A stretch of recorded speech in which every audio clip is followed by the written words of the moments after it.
한 주간 또 잘 지내셨습니까? 예, 오늘 교재는 193페이지부터 하겠습니다. 우리가 지난주까지는 개공이 중개업무하면서 해야 될 의무를 공부했고, 이번 시간에는 하지 말아야 될 의무, 이를 이제 금지행위라고 합니다. 금지행위에서도 한 문제가 출제가 됩니다. 자, 그러면 193쪽 개업 공인중개사 등의 금지행위. 자, 하지 말아야 될 행위가 8가지가 있는데 법에서는 7가지 1부터 7 이렇게 해놨는데요. 그 중에서 6번째가 보면은 의뢰인과 직접 거래를 해도 안 된다. 거래 당사자 쌍방을 대리해도 안 된다. 그래서 이걸 나누다 보면 총 8가지로 될 수가 있어요. 그러면 하지 말아야 될 의무자가 개공뿐만 아니라 등도 하지 말아야 합니다. 즉 소속 공인중개사도 하지 말아야 된다. 중개보조원도 하지 말아야 된다. 법개공의 사원이나 임원도 하지 말아야 된다. 그래서 하지 말아야 될 의무의 대상자는 개공뿐만 아니라 소공보조원, 사원, 임원도 하지 말아야 될 행위가 바로 금지행위가 되겠습니다. 그러면 이제 금지행위가 이렇게 이제 조문에 1번부터 7번까지 하지 말아야 된다 이렇게 했는데요. 7가지 세부적인 내용을 194쪽부터 하나하나씩 살펴보겠습니다. 그래서 194쪽 금지행위의 종류, 금지행위의 종류 총 8가지로 나눠서 제가 지금 설명을 드릴게요. 그럼 하나하나씩 보시기 바랍니다. 첫 번째가 바로 개공 등은 중개대상물의 매매를 업으로 하여서는 안 됩니다. 중개업을 해야지 매매업을 하여서는 안 된다 이거죠. 매매하지 말라 이거죠. 자, 근데 중개대상물의 매매업은 금지행위인데 시험에서는 중개대상물의 매매업은 금지행위에 해당한다 이렇게 표현이 나오면 옳은 지문인데 사실 이렇게 쉽게 나지는 않아요. 구체적으로 이 중개대상물을 대입시켜서 문제를 내죠. 중개대상물은 5가지가 있죠. 토건, 입공강 이 5가지. 따라서 토지의 매매업은 금지행위에 해당한다. 맞죠? 건축물의 매매를 업으로 하는 행위는 금지행위에 해당한다. 맞죠? 임목의 매매를 업으로 하는 행위 금지행위에 해당하죠? 공장재단 또는 광업재단에 대한 매매를 업으로 하는 행위는 금지행위에 해당합니다. 그래서 옳은 지문이 나오는 거죠. 중개대상물의 매매업, 사고 파는 것을 반복하지 말라 이거죠. 그 이유는 사고 파는 것을 반복하게 되면 가격이 상승되고 투기에 악용될 우려가 있기 때문에 사고 팔고 하는 것을 부동산에 관련된 전문가들은 하지 말라 이거죠. 일반인들은 매매업 해도 돼요. 그렇지만 중개업 종사는 개공 등은 매매업 하지 말라 이거죠. 그럼 중개업을 하라 이거죠. 그런데 매매업을 금지할 뿐 매매는 금지하지 않습니다. 매매, 즉 개공들도 자기가 살고 있는 집을 한번 팔고 한번 살 수는 있죠. 그래서 매매는 해도 되지만 매매업은 하지 말라 이거죠.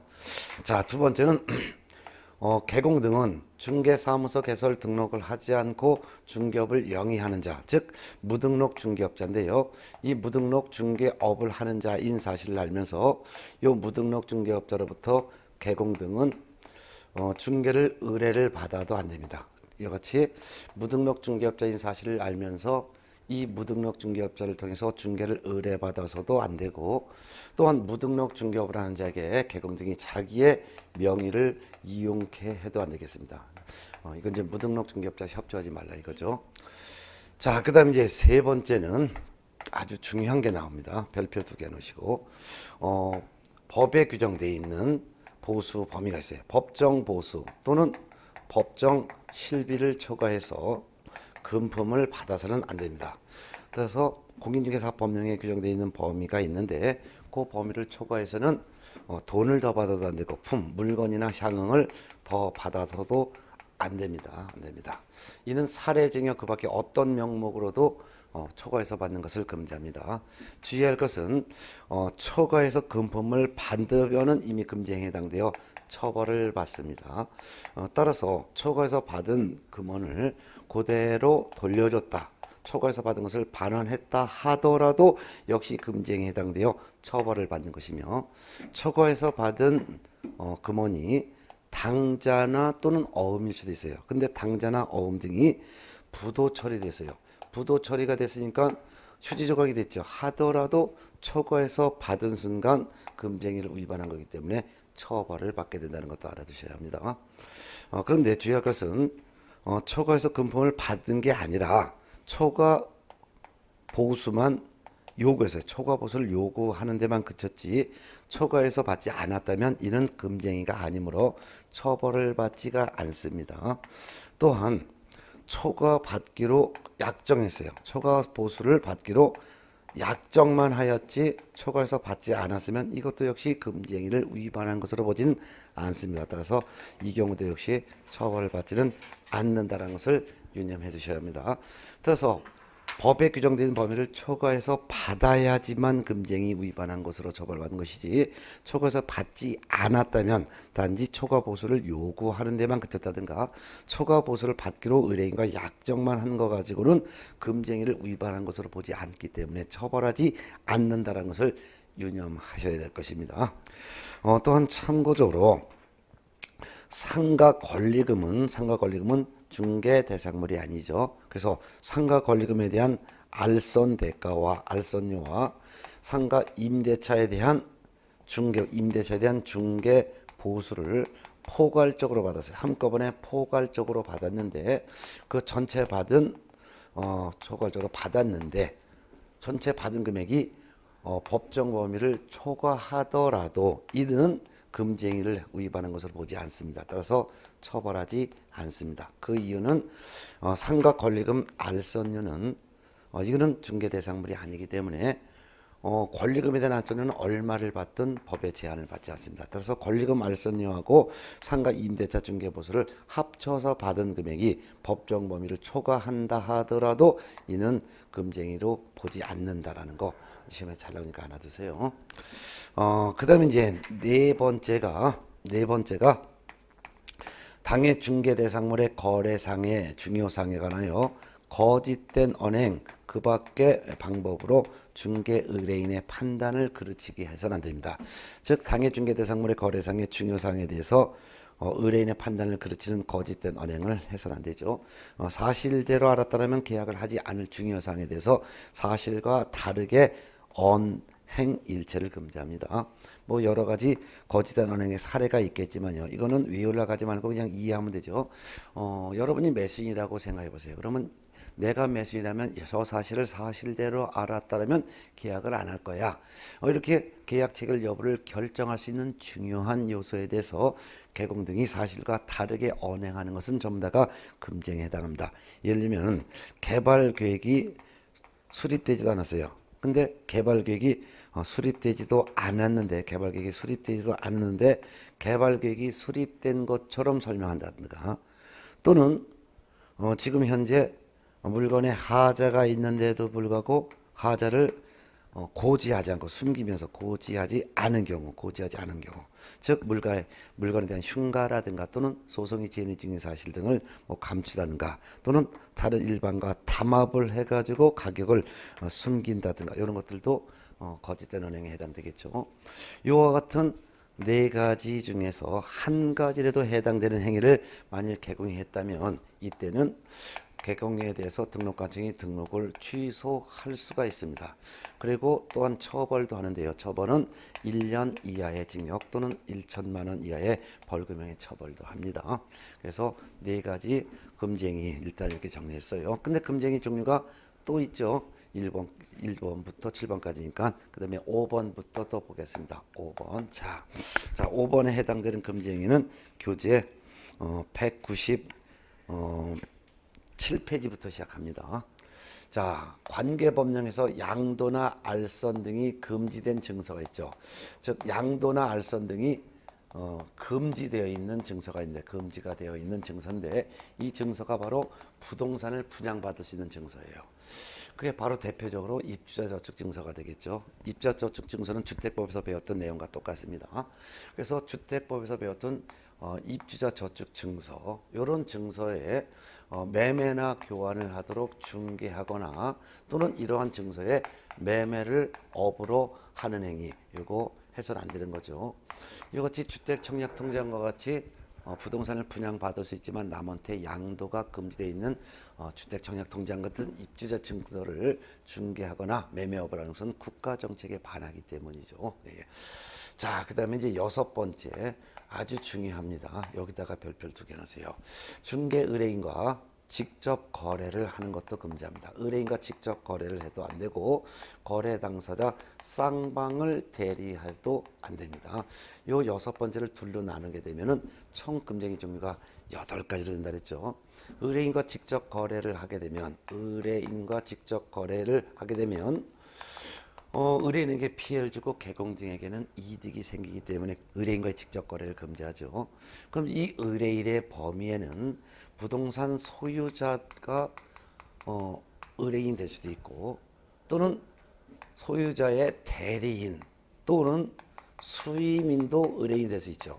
근데 의뢰인의 대리인 또는 수인이 와서 중개를 부탁했을 때 이 대리인 또는 수임인과 직접 거래하는 것 요것도 금쟁에 해당하는 거죠. 그 효과가 바로 본인에게 효과가 발생하기 때문에 금지하는 거죠.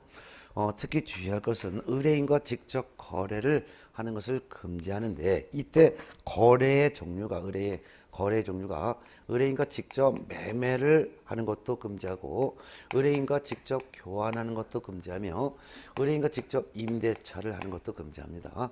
그렇지만 아주 중요한 것은 의뢰인과 직접 거래하는 것은 금지하지만 의뢰인과 직접 거래한 것이 아니라 그렇지만 다른 개업 공인중개사의 중개로 부동산을 구입하거나 또는 다른 개업 공인중개사의 중개로 부동산을 거래하는 것은 이건 자기 의뢰인과 하는 것이 아니라 다른 개공의 의뢰인과 하는 거기 때문에 이거는 허용한다라는 것도 차이 꼭 알아두세요.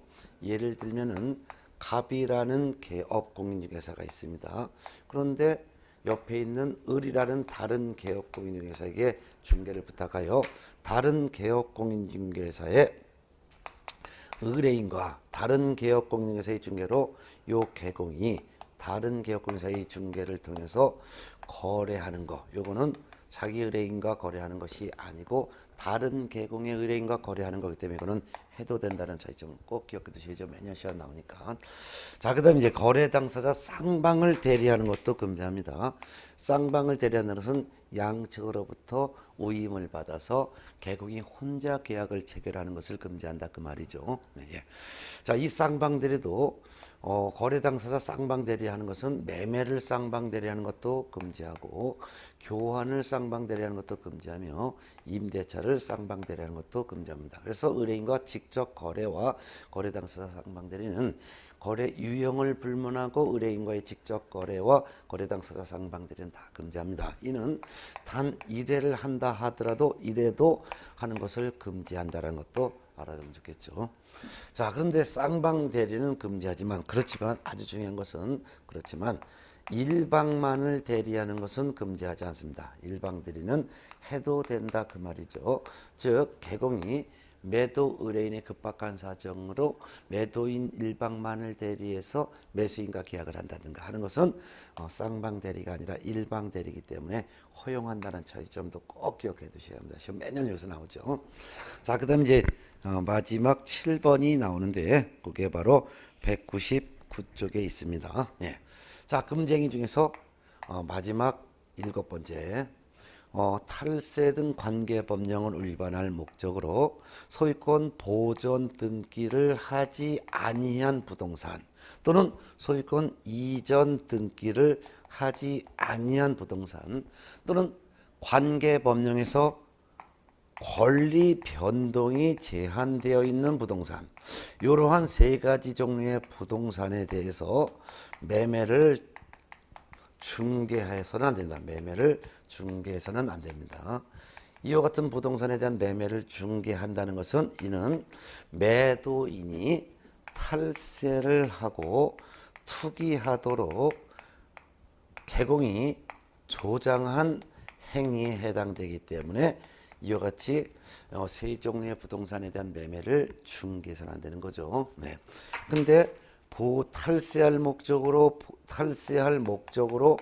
보존 등기를 하지 아니한 부동산의 매매를 중개하는 것을 금지하는 것이지 탈세 목적이 없고 보존 등기하고 싶어도 보존 등기 자체가 불가능한 부동산은 그거는 매매를 중개하더라도 처벌하지 않습니다. 예를 들면은 이건 해도 되는데 무허가 건물 보세요. 무허가 건물은 보존 등기가 불가능한 건물이죠. 그렇죠? 그러니까 보존 등기가 할래도 할 수가 없는 거예요. 그러니까 보존 등기가 불가능한 건물이에요. 이 무허가 건물에 대해서 개공이 매매하도록 중개했다. 이거는 해도 된다 이거예요. 왜? 무허가 건물은 보존 등기 자체가 불가능하기 때문에 취득세 탈세할 목적으로 보존 등기를 일부러 안 한 것이 아니라 보존 등기 자체가 불가능한 건물이에요. 그러니까 이와 같은 부동산은 매매하도록 중개해도 됩니다. 그렇지만 보존 등기가 가능함에도 불구하고 보존 등기를 하지 않고 부동산을 매매하도록 중개하는 것은 보존 등기를 하지 않음으로써 취득세를 탈세하도록 개공이 조장한 행위에 해당이 된다는 거죠. 또한 두 번째, 이전 등기하지 아니한 부동산의 매매를 중개하는 것도 금지합니다. 그 이유는 미등기 전매자가 취득세를 탈세하도록 오히려 개공이 조장한 행위에 해당되기 때문이죠. 특히 주의할 것은 이전 등기하지 아니한 부동산의 매매를 중개하는 것은 금지하는데 미등기 전매자에게 양도 차익이 없을 수도 있죠. 그래서 양도 차익이 없는 경우라 하더라도 이와 같은 미등기 전매를 중개하는 것은 미등기 전매자가 탈세하고 투기를 조장하는 금지 행위에 해당이 되어 처벌을 받게 됩니다. 예, 같이 알아두세요. 그 다음에 권리 변동이 제한되어 있는 부동산. 이게 바로 여러분들 이제 주택법에서 공부했던 내용이죠. 주택법에 보면 투기 과열지구라고 있을 거예요. 투기 과열지구가 지금 현재는 거의 다 해제가 돼서 지금 현재 남아있는 게 없지만 언제든지 투기 과열지구는 국토교통부 장관이 지정할 수 있죠. 그래서 뭐 청약 경쟁률이 다른 지역에 비해서 한 30% 높거나 또는 전년도에 비해서 청약 경쟁률 2배 이상 뛰는 지역을 따로 빼가지고서 국토교통부 장관이 투기 과열지구를 지정하죠. 그럼 투기 과열지구 안에 있는 분양권은 일반적인 분양권과 다르죠. 일반적인 분양권은 중개 대상물이기 때문에 개공이 분양권 매매하도록 중개해도 되는 거죠. 그런데 투기 과열지구 안에 있는 내의 분양권은 이거는 주택법이라는 법에서 양도 자체를 하지 못하고 이거를 거래하도록 알선도 하지 못하도록 주택법에서 규정하고 있죠. 이 같은 것을 양도하거나 알선한 자에 대해서는 주택법에서 3년 이하의 징역 또는 3천만 원 이하의 벌금에 처벌을 하도록 되어 있습니다. 이 투기과열지구의 분양권은 분양권자가 자기 앞으로 소유권 이전 등기를 마칠 때까지는 거래 자체를 불가능하게 만드는 이런 것들이 바로 권리 변동이 제한된 부동산이에요. 이런 것을 중개하는 것도 투기과열지구의 분양권자가 탈세 투기하도록 개공이 조장한 행위에 해당되기 때문에 금지한다는 거죠. 예. 자, 이런 것들도 좀 알아두면 되겠습니다. 그러면 또 금지기 총 7가지 중에서 6번째를 의뢰인과 직접 거래해도 안 된다. 거래 당사 쌍방을 대리하면 안 된다. 합쳐서 보면 총 요거를 또 총 8가지로 나눠볼 수 있어요. 그 중에서도 5번 양도, 알선 등이 금지된 부동산의 분양, 임대 등과 관련 있는 증서, 즉 입주저축 증서를 중개했거나 또는 매매를 업으로 하는 행위 금지이죠. 의뢰인과 직접 거래하거나 거래 당사 쌍방을 대리하는 행위 금지이죠. 그다음에 탈세할 목적으로 보존 등기하지 않고 파는 부동산을 매매하도록 중개하는 행위, 탈세할 목적으로 이전 등기하지 않고 매매하도록 중개하는 행위, 탈세할 목적으로 권리 변동이 제한되어 있는 부동산을 매매하도록 중개하는 행위, 이런 것들은 탈세 투기를 조장한 금지에 해당되는데 이같이 5, 6, 7 요 중에 하나라도 해당되는 행위했을 때는 이때는 개공에 대해서 등록관청이 등록을 취소할 수 있습니다. 등록 취소할 수 있고 거기다 형벌도 가는데 형벌은 3년 이하의 징역 또는 3천만 원 이하의 벌금에 처벌까지 한다는 거죠.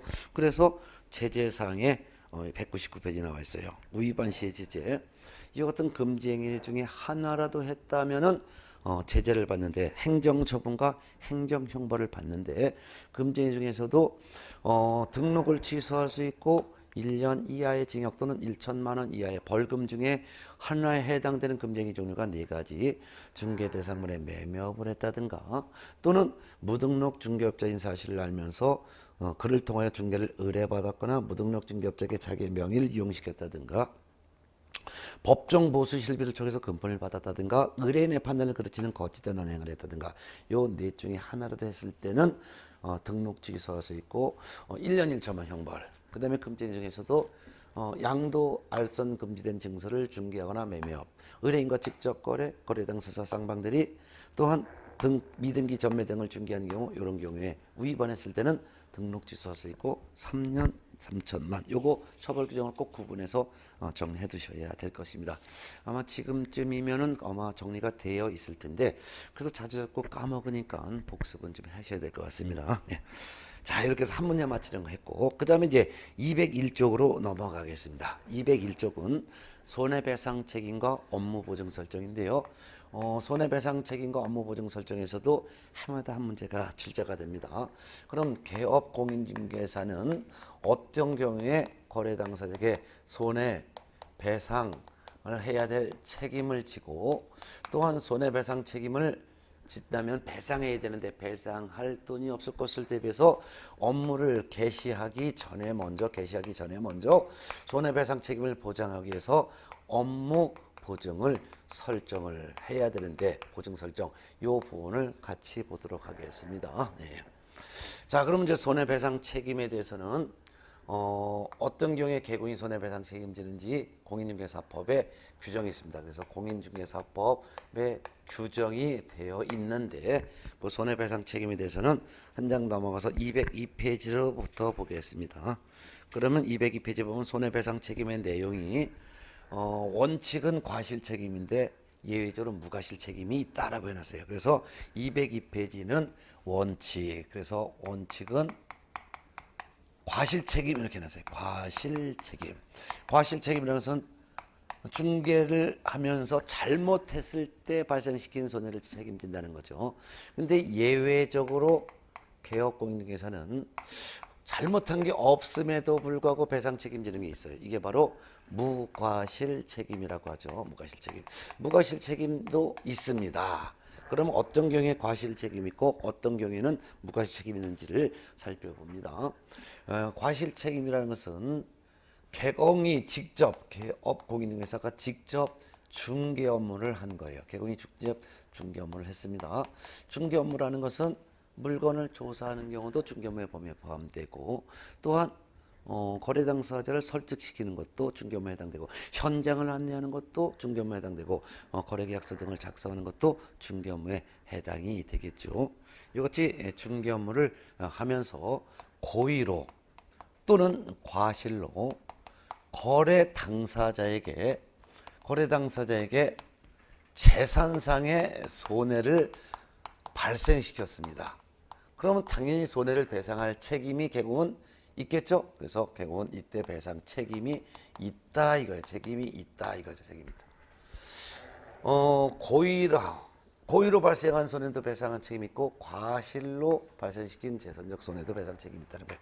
자, 이와 같이 개공이 직접 중개 업무를 하였을 때는 고의나 과실로 거래 당사자에게 재산적 손해를 발생시키지만 책임이 있는데, 이를 과실 책임이라는 거예요. 그렇다면 개공이 중개 업무 했다. 그렇지만 개공이 고의나 과실이 없다. 고의나 과실이 없다면 설령 거래 당사자에게 재산상 손해를 발생시켰다 하더라도 개공은 배상 책임이 있다 없다? 이때는 책임이 없다가 되는 거죠. 예. 그래서 구분해서요. 예. 자, 그런데 개공이 직접 중개 업무하지 않았을 때 이때는 무과실 책임을 집니다. 그래서 무과실 책임은 개공이 직접 중개 업무한 게 아니에요. 그래서 개공은 직접 중개 업무한 게 아니에요. 개공이 직접 중개 업무를 한 것이 아니고, 개공이 중개 업무한 것이 아니라 다른 사람이 중개 업무한 거예요. 다른 사람이 중개 업무했을 때 개공이 책임지는 경우가 있어요. 두 가지가 있습니다. 하나는 첫 번째는 개공이 자기의 중개 사무소를 다른 사람의 중개의 장소로 제공했습니다. 개공이 자기의 중개 사무소를 다른 사람이 중개 업무할 수 있도록 제공을 해줬더니, 개공의 중개 사무소를 제공받은 요 다른 사람이 중개 업무한 거예요. 그러면서 이 다른 사람이 중개 업무하면서 고의나 또는 과실로 거래 당사자에게 재산적인 손해를 발생시켰습니다. 그러면은 재산적인 손해를 발생시킨 요 다른 사람도 요거에 대한 책임을 지는 거예요. 요 책임을 다른 사람도 책임을 지는 것이고 중개사무소를 제공한 요 개공도 사무소를 제공한 요 개공도 책임지는 거예요. 이 개공도 책임을 진다 이거죠. 그러면 직접 중개사무소를 제공받아서 중개 업무를 잘못한 요 타인은 무슨 책임? 과실 책임을 지는 것이고 중개사무소를 제공만 하였을 뿐 직접 거래 당사자에게 중개 업무를 하지 않은 이 개공은 거래 당사자에게 고의 과실이 없음에도 배상 책임진다 해서 이를 무과실의 책임을 함께 지는 거죠. 이를 연대 책임이라고 하죠. 그럼 손해를 입은 거래 당사자는 직접적으로 중개 행위를 잘못한 사무소 제공받은 타인에게 책임을 주장할 수도 있고 사무소를 제공한 개공에게 배상 책임을 물을 수도 있는 것이죠. 자, 그다음에 이제 개공의 무과실 책임 중에서 이런 것도 있죠. 즉 개공이 누구를 고용했냐면 소속 공인중개사 또는 중개보조원 이와 같은 직원을 고용했습니다. 근데 소속 공인중개사 중개보조원이 중개 업무했습니다. 개공이 중개 업무한 것이 아니라 소공이나 보조원이 중개 업무했습니다. 중개 업무하면서 고의나 또는 과실로 인하여 거래 당사자에게 재산상의 손해를 발생시켰습니다. 그러면 손해를 발생시킨 행위를 한 사람은 누구예요? 이같이 소공이나 보존이 중개 업무 잘못해서 소공 보존이 잘못했죠. 그러면 이 손해에 대해서 직접적인 중개 업무를 한 소공 보존도 책임을 지는 거예요. 이거 책임을 진다. 이때 책임지는 것은 직접 행위자로서의 책임지기 때문에 과실 책임을 지는 것이고 소공이나 보존을 고용한 요 개공도 같이 책임져요. 같이 책임지는데 이때 개공은 거래 당사자에게 직접적으로 중개 업무한 적이 없죠. 그런데도 불구하고 책임지죠. 이를 무과실 책임이라고 합니다. 공인중개사 법령에서는 개공이 고용한 소공이나 보존의 업무상 행위는 그를 고용한 개공의 행위로 본다 라고 하고 있기 때문에 소공이나 보존이 중개 업무한 것은 그를 고용한 개공이 중개 업무한 것으로 그냥 봐버리겠다.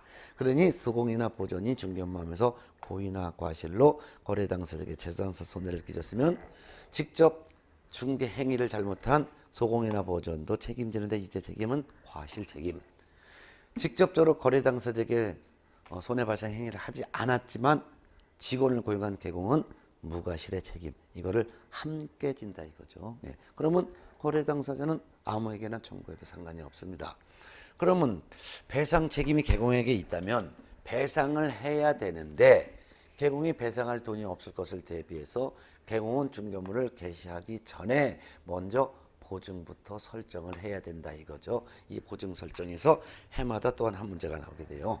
이 개공의 책임에서는 과실 책임과 무과실 책임이 있다는 것도 꼭 구분해 두시고 이와 같은 과실 책임이건 무과실 책임이건 재산적 손해배상 책임을 보장하기 위해서 업무를 개시하기 전에 먼저 보증부터 설정해야 된다는 거, 요에 대한 내용을 지금부터 볼 거예요. 이에 대한 내용이 교재는 205페이지에 있습니다. 자, 그러면 개공은 중개 업무 하기 전에 먼저 보증부터 설정해야 되는데 이 보증 설정에 대해서 하나하나씩 봅니다. 그러면 업무 보증 설정을 언제 해야 되냐? 업무 보증 설정 시기. 업무 보증 설정을 해야 되는 시기는 모든 개공은 전부 업무를 개시하기 전에 해야 합니다. 업무 개시 전이라는 것은 개공이 된 후, 즉 등록이 된 후 업무 개시 전을 말하는 거예요.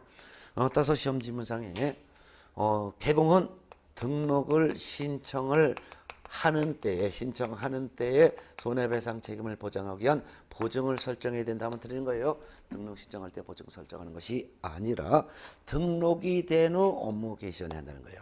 이때 개공은 모든 개공이 다 적용돼요. 따라서 법개공, 공개공, 부개공뿐만 아니라 따라서 다른 법률의 규정에 의하여 중개업을 할 수 있는 법인, 즉 농협과 같은 특수법인도 업무 개시 전에 보증을 설정부터 해야 된다는 것 꼭 기억되셔야 되죠. 네. 만일 업무 보증 설정을 하고서 업무를 개시해야 되는데 만일 보증 설정하지 않고 보증을 설정하지 않고 업무를 개시했다면 이때는 어떤 제재 받는다고 우리가 했었나요? 등록 파트에서 했는데 기억나셔야 되는데 예 맞죠? 예 등록관청이 등록을 취소할 수 있습니다. 등록 취소할 수 있다라는 거. 예. 자 그다음에 이제 보증 설정했으면 이제 신고해야 되는데 이 보증 설정했습니다라고 업무 보증 설정해서 신고해야 되는데 보증을 설정해서 등록관청에 저 보증 설정했어요라고 신고하는 거죠. 이때 신고하는 것은 보증보험에 가입했으면 보증보험 증서 사본을 제출하는 거예요. 그런데 신고를 방문해서 신고해도 되지만 어떤 것도 가능하다고 했습니까? 예, 맞아요. 예, 전자문서로 신고해도 된다. 작년까지는 방문 신고만 가능했는데 올해는 전자문서 신고도 가능하다라고 법이 개정됐다 그랬죠. 예, 예. 그래서 방문해서 등록관청에 가서 보증 설정 신고서 갖다 내도 되고 그냥 인터넷으로 보증 설정했다라고 신고해도 되고 선택할 수 있다는 거예요. 예. 자, 그다음에 이제 그래서 이제 업무 보증 설정 하고서 업무 시작했어요. 보증 설정하고 업무 했습니다. 보증 설정하고 업무를 합니다. 자, 업무 한다는 것은 중개 업무 한다는 거죠. 중개 업무. 중개 업무 하다가 개공의 중개로 중개가 완성이 되었어요. 중개가 완성되었습니다. 중개가 완성됐다는 말은 거래 계약이 체결되었다 그 말이죠. 그러면 중개가 완성되었으면 즉 그 말은 이제 거래 계약이 체결됐다면 개공에게 대해서는 개공에게는 의무가 있어요. 개공에 대해서 의무가 있는데 이 의무에 대해서 서류를 작성해야 될 의무도 두 가지가 있었죠. 우리가 지난주에 딱 한 거.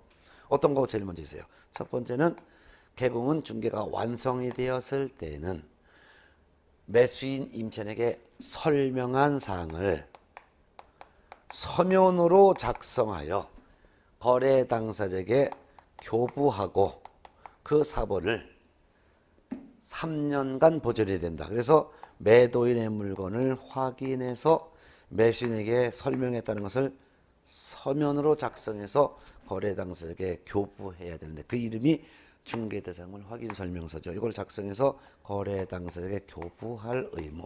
그리고 사본 몇 년? 3년 보존. 자, 두 번째는 거래 당사자 간의 구두로 합의한 내용을 또 서면으로 작성해야죠. 그 서면 이름이 바로 거래계약서가 되죠. 매매계약서, 임대차 계약서가 바로 거래계약서. 이 거래계약서도 작성해서 거래 당사자에게 교부를 또 해야 되죠. 그리고 그 거래계약서 사본을 몇 년 보존? 5년 보존. 요거 두 가지 작성한다는 거, 중개 완성했을 때 개공의 의무가 있다는 거, 요거 지난주에 했었죠. 딱 일주일짜리. 요것뿐만 아니라 하나 더 의무가 있어요. 뭐가 뭐냐면 개공이 중개 업무 개시하기 전에 먼저 보증부터 설정하라 그러죠. 그래서 보증 설정은 업무 개시 전에 보증 설정을 하세요. 그럼 보증 설정했다라고 거래 당사자에게 설명도 하라 이거예요. 그래서 중개가 완성됐을 때 거래 당사자에게 손해배상 책임을 보장하기 위한 조치로서의 보증을 설정했다라는 것을 거래 당사자에게 설명해야 돼. 설명하고 보증관계증서 사본 등을 거래 당사자에게 교부 제공해야죠. 요 세 가지가 있어요.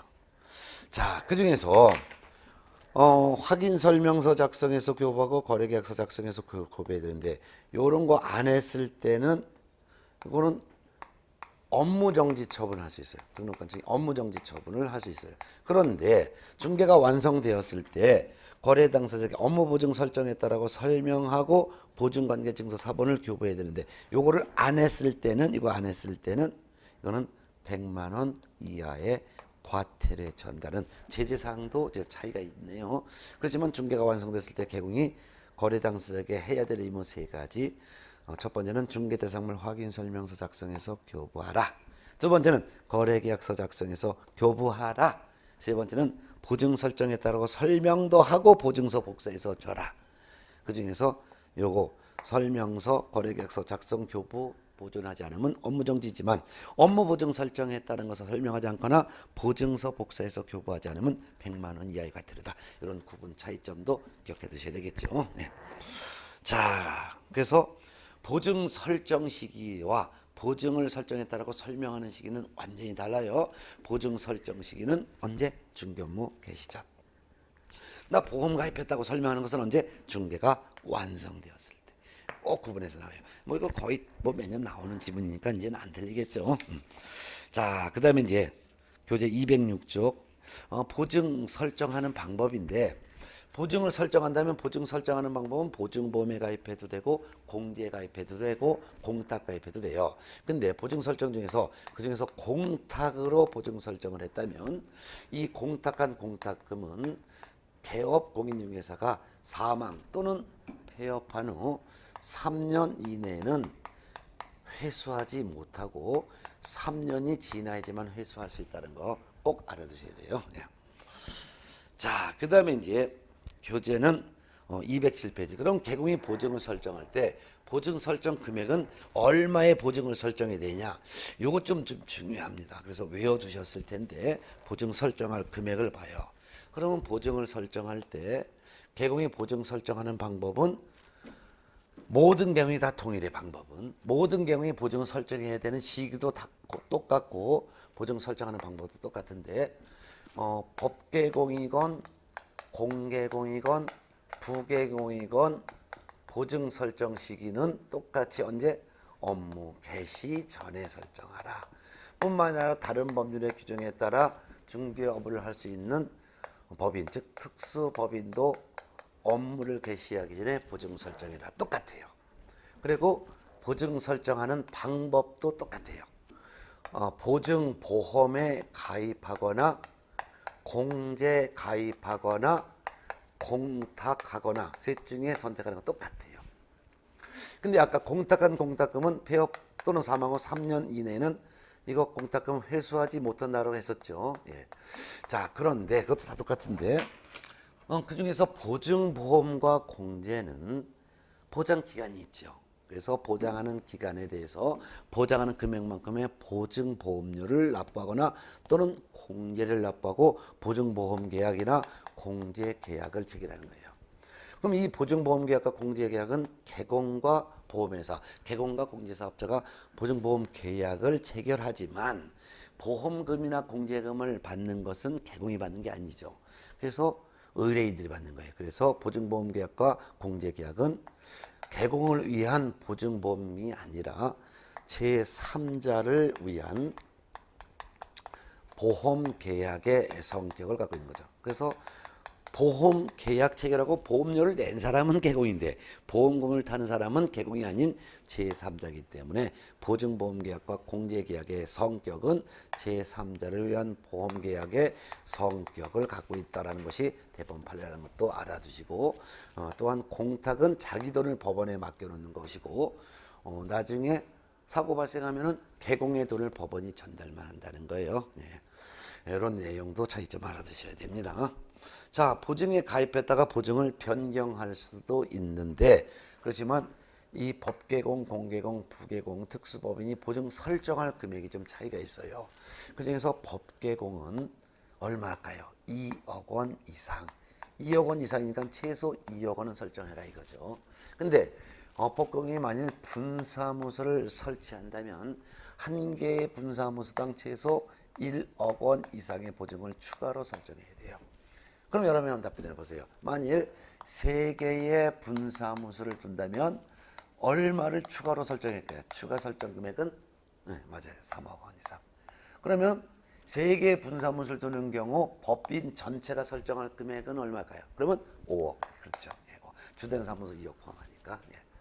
그다음에 이제 공개공과 부개공은 개인인 개업 공인중개사라고도 하고 또는 법인이 아닌 개업 공인중개사라고 불러요. 이런 분들은 전부 다 똑같이 얼마일까요? 1억 원 이상, 최소 1억 원 이상의 보증을 설정해요. 특수법인 중에서도 농업협동조합에 대해서만 법에 규정되어 있는데 농협은 최소 1천만 원 이상 보증을 설정하였으니까 이 금액은 외워두셔야겠죠. 예. 근데 보증보험, 공제, 공탁 셋 중에 하나만 설정하는데 보증보험에 가입했다가 공제로 바꿀 수도 있어요. 또는 공제 가입했다가 보증보험으로 바꿀 수도 있죠. 또는 보증보험에 가입했다가 공탁으로 바꿀 수도 있죠. 이렇게 바꾸는 것을 우리는 보증의 변경이라고 합니다. 그래서 보증을 변경을 할 수가 있어요. 보증 변경. 근데 보증 변경은 이미 설정한 보증의 효력이 있는 기간 중에만 변경할 수 있어요. 그래서 보증을 설정한 개업공인중개사가 그 보증을 다른 보증으로 변경을 하고자 할 때는 이미 설정한 보증의 효력이 있는 기간 중에 다른 보증을 또 설정해야 돼요. 다른 보증을 설정했다라고 등록관청에 신고해야 되죠. 그리고 종전의 보증은 해지하고 나머지 기간은 납부한 보증보험료를 환불받으시면 되는 거죠. 특히 보증의 변경은 이미 설정한 보증의 효력이 있는 기간 중에 다른 보증을 설정하여 신고하는 것이지, 이미 설정한 보증을 해지하고 다른 보증을 설정하면 이거는 틀리다는 것을 꼭 주의하셔야죠.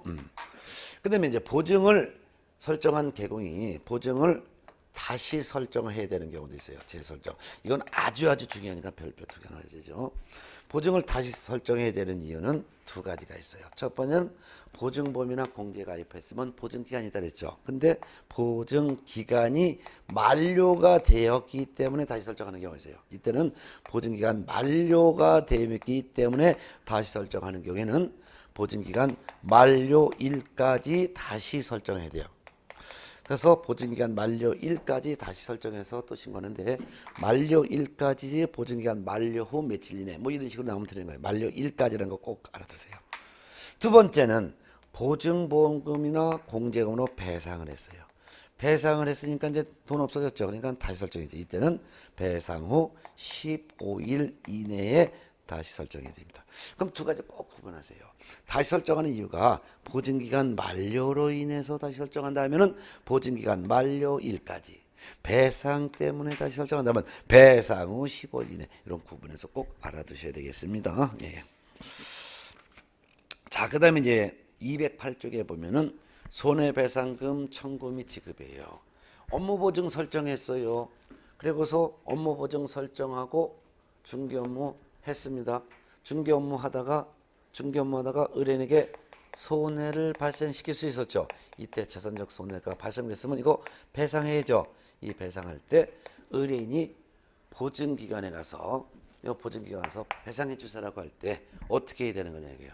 그래서 배상 청구하는 방법은 중개 의뢰인이 직접 보증보험 회사 가서 또는 공제사업자한테 가서 또는 공탁기관인 법원에 가서, 이를 보증보험회사나 공제사업자나 공탁기관을 보증기관이라고 하는데, 의뢰인이 직접 보증기관 가서 손해배상금 지급 청구하는 거예요. 청구하면 손해배상금 지급 청구서를 제출하는데, 손해배상금 지급해 주세요라는 청구서에다가 개공의 손해배상 책임이 있음을, 개공이 손해배상 책임이 있다라는 것을 증명할 수 있는 서류를 첨부하는 거예요. 뭐 합의서가 있으면 합의서, 뭐 판결문이 판결문, 이걸 첨부해서 보증기관에 손해배상금 지급 청구하면은 만약 보증기관이 보증보험회사라든가 또는 공제사업자라든가 또는 법원, 공탁기관이 있겠죠. 그러면 보증보험이나 공제가입했으면 보증보험금 또는 공제금을 이렇게 배상을 하는 거예요. 배상하고 나서 가만히 있나 보증기관은 배상하고 나서 이 개공에게 또 보증기관은 또 구상권이 또 들어가는 거죠. 구상권. 네. 그렇지만 공탁금으로 배상했다 했으면, 공탁금으로 배상했으면 이거는 개공에게 구상권 들어가는 게 아니죠. 공탁금은 개공의 돈으로 지급하는 것이기 때문이죠. 이런 차이점을 알아두면 되겠네요. 네. 자, 이렇게 해서 보셨습니다. 자, 배상을 받았어요. 그러면 이제 개공은 또 해야죠. 개공은 보증보험금 공탁금으로 배상했으면 배상 후 15일 이내에 보증보험이나 공제에 다시 가입하여 설정하거나 또는 공탁금 중 부족하게 되는 금액을 보전을 해야 되는 거죠. 이거 같이 알아두면 되겠네요.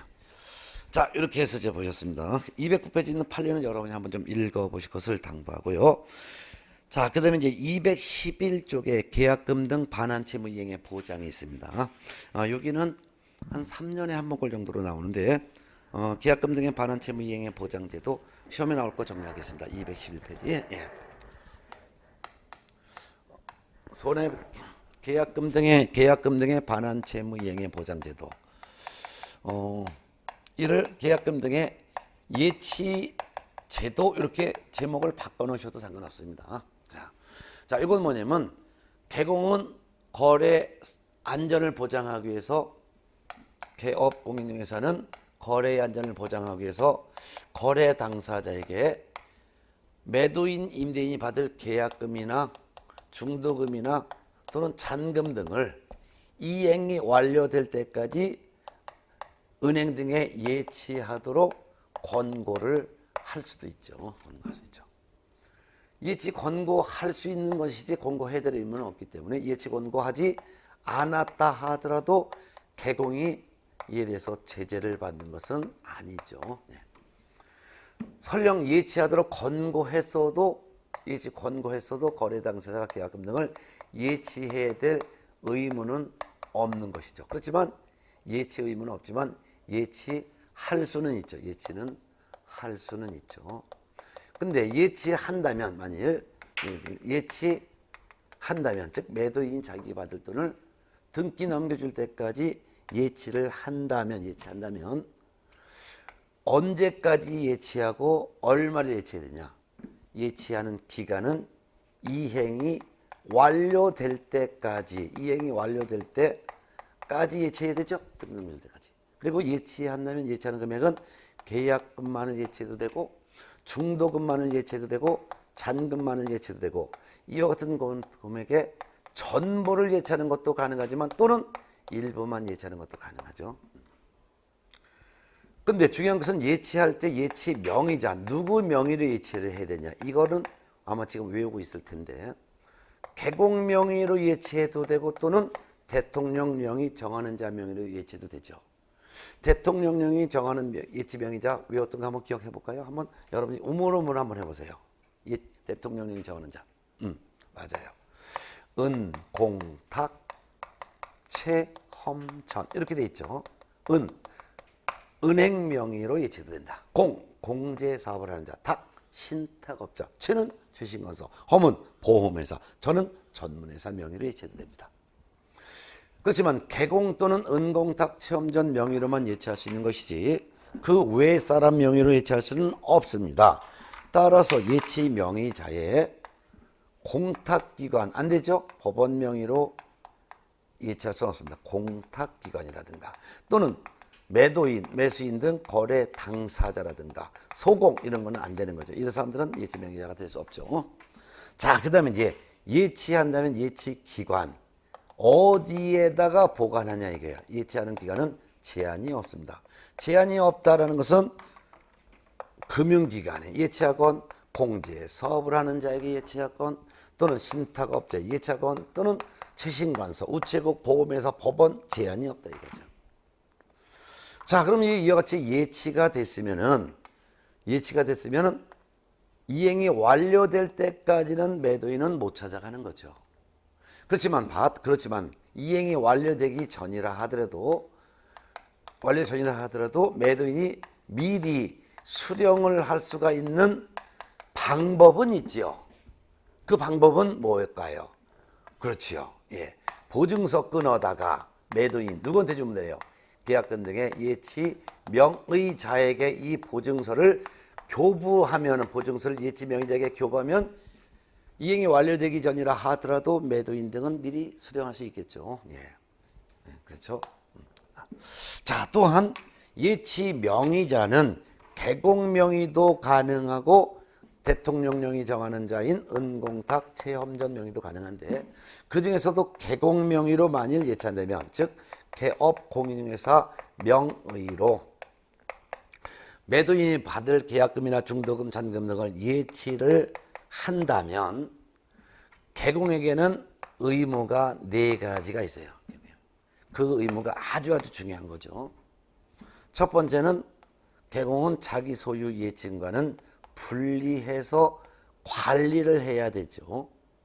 두 번째는 거래 당사자 동의 받지 않고 무단으로 예치된 계약금 등을 인출해서는 안 되는 것이죠. 그뿐만 아니라 세 번째는 개공 명의로 예치하는 금액만큼의 별도의 보증보험이나 공제나 공탁 등 보증을 설정도 하고 보증관계 증서 사본 등을 거래 당사자에게 교부도 해야죠.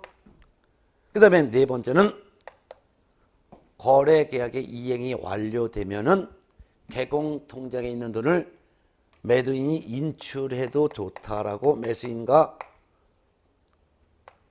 약정해야죠.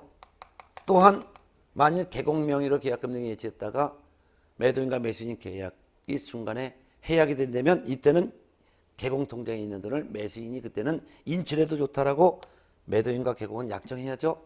또한 개공 명의로 계약금 등을 예치할 때는 예치하는 금액만큼의 보증을 설정해야죠. 만약 개공 명의로 3억 원을 예치한다면 3억만큼의 보증을 설정해야 되잖아요. 그 3억만큼 보증 설정하느냐고 들어간 보증 보험료 있죠. 이와 같이 계약금 등 반환채무 이행 보장에 소요되는 실비가 바로 들어가요. 즉 개공 명의로 예치하는 데 들어가는 그 보증 설정 비용, 이런 비용을 매수인이 부담한다라고 약정해야죠. 이런 것들도 약정해야죠. 이와 같은 의무는 전부 다가 개공 명의로 예치할 때 개공에게 의무가 있는 거예요. 이 넷 중에 하나라도 이행을 하지 않았다면 이때는 업무 정지 처분을 행정관청이 할 수가 있다 이거죠. 예.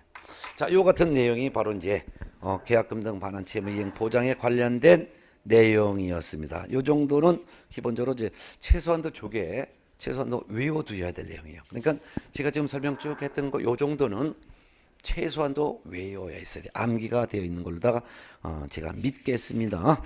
자, 그럼 이제 다음 시간에는 교재 219쪽 개업 공인중개사의 보수가 되는데요. 보수는 저 내용도 쉽지만 문제는 두 문제가 나와요. 그래서 다음 시간은 보수부터 해서 좀 양이, 그다음에 뭐 교육, 보직 협회 등에 대해서도 다음 시간에 설명드리겠습니다. 다음 시간에 뵐까요?